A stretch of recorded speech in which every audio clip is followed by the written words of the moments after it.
Rapid fire round जिसमें हम जो यंग गर्ल्स या कुछ लोगों के क्वेश्चंस हैं, women के क्वेश्चंस हैं, वो हम डिस्कस करेंगे।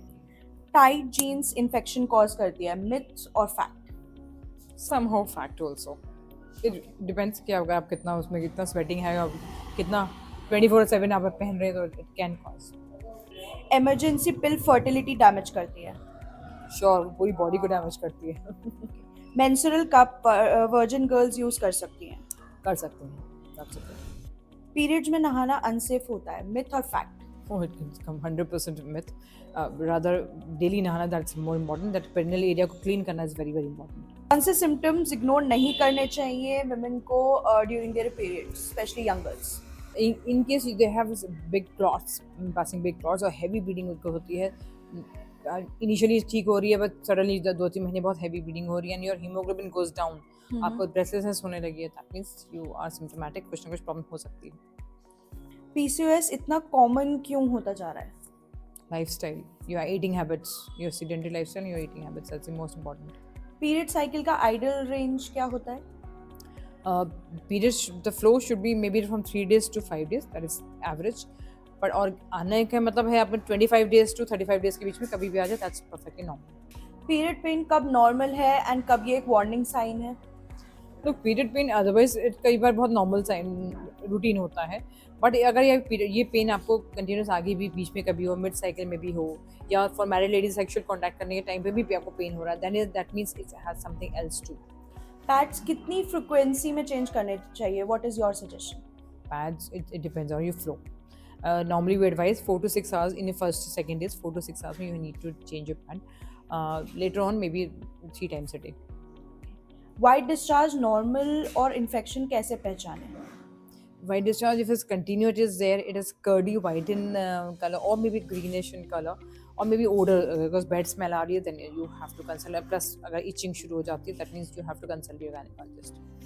इंटीमेट वॉशेस सेफ होते हैं या harmful?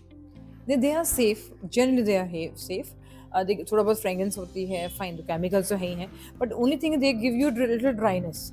So we advise ladies not to do continuous for years together, go for those washes, but yes, often they can use. And above that, they can moisturize, put some moisturizer on that perineal area.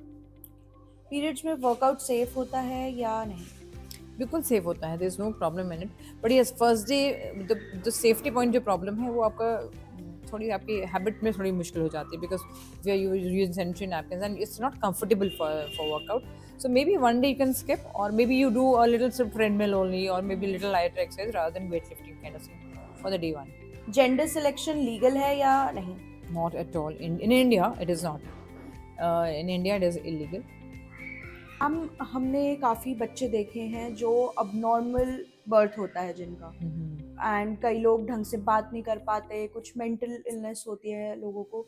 तो क्या ऐसा नहीं है कि parents इसको पहले detect कर पाए ताकि उनको भी प्रॉब्लम ना हो एंड बच्चों को भी ना हो? देखिए, इसमें I think I can discuss in 2 things. कुछ तो जेनेटिक प्रॉब्लम्स ऐसी हैं जो आपकी फैमिली में चल रही हैं, उनको हम नेक्स्ट बेबी में आपके या नेक्स्ट प्रोजेनी में ना आए, उसके लिए टेस्ट होते हैं जिसको हम IVF विद PGD बोलते हैं. मतलब IVF आप टेस्ट बेबी करना पड़ता है उनके लिए, और हर एक एम्ब्रियो को वो जेनेटिक टेस्ट हमें देखना पड़ता है कि में चला आ रहा है अनुवांशिक रोग, वो रोग उस बच्चे के भ्रूण में तो नहीं है, वो हम रूल आउट कर सकते हैं टेस्ट के द्वारा. IVF with PGD, pre implantation genetic testing होती है, वो हम उसमें कर सकते हैं. वो फैसिलिटी अवेलेबल है जिसमें हमारे सेंटर पे, उससे हम बिल्कुल कर सकते हैं. लाइक रिसेंटली एक पेशेंट है जिसका आइज़ में प्रॉब्लम है, रेटिनाइटिस पिगमेंटोसा है या DMD होते हैं, कुछ मसल डिस्ट्रोफीज होती हैं.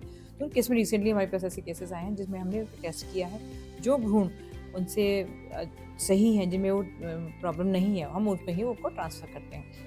ये तो हुआ IVF विद PGD.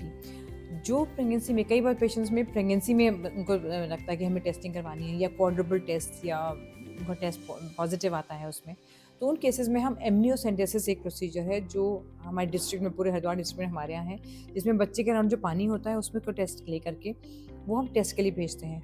तो उस टेस्ट में फिर अगर वो आता है कि बेबी में क्या इशू है कि नहीं है, तो उसके अकॉर्डिंगली हम आगे फर्दर उनको एडवाइस कर सकते हैं कि आपको ये कंटिन्यू करनी है प्रेगनेंसी कि नहीं करनी है.